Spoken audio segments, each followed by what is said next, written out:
We now have Professor Aneesa Vanker, who is a past clinician PhD through the MRC, but also a current clinician postdoc award with the MRC. Thank you, and afternoon, everyone. And thanks to the MRC, I'm feeling a bit old. I feel like I've been to these conferences for many years now.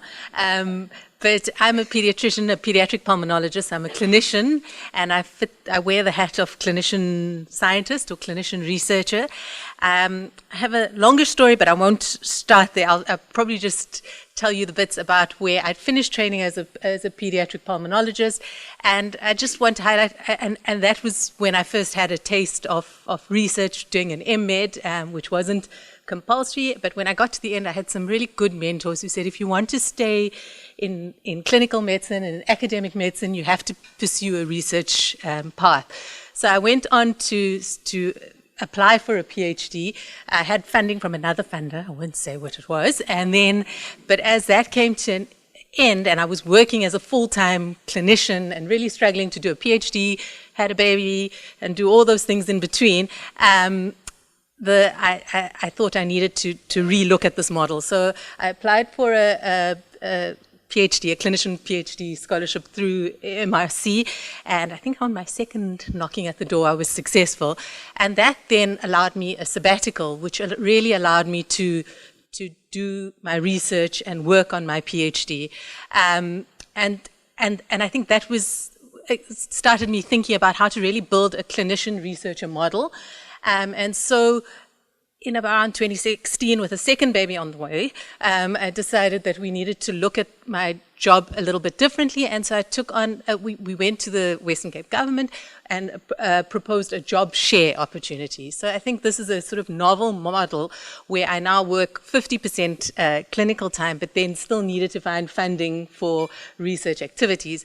And luckily, as the PhD finished and I graduated, I then was pointed in the direction of the newly developed postdoctoral clinician fellowship program, and that has been really wonderful because it really has allowed me to marry clinician researcher posts, so 50% clinician time, 50% research, and really build on that. So I think just to say what the RCD has done is helped to build networks.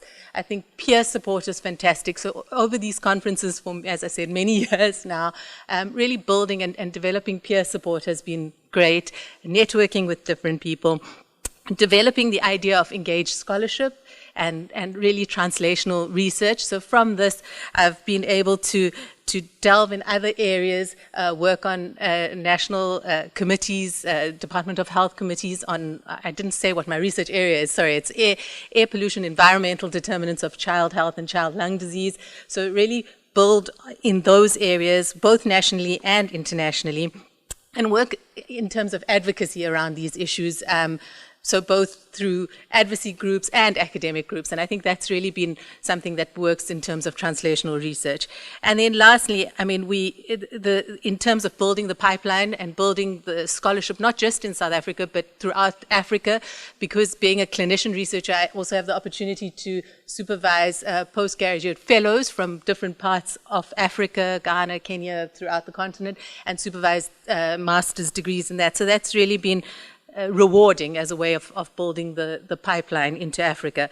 So just, I guess, I'd leave you with is we all know about the economic challenges we face. We're told that we're hitting ground zero or something in terms of the Department of Health in Western Cape. But I think by building clinician scientists, we are developing a novel model that supports research and career paths. And my post-clinician fellowship's ending, but I just hope that this provides some sort of ideas for novel ways of looking at research going forward. Thanks.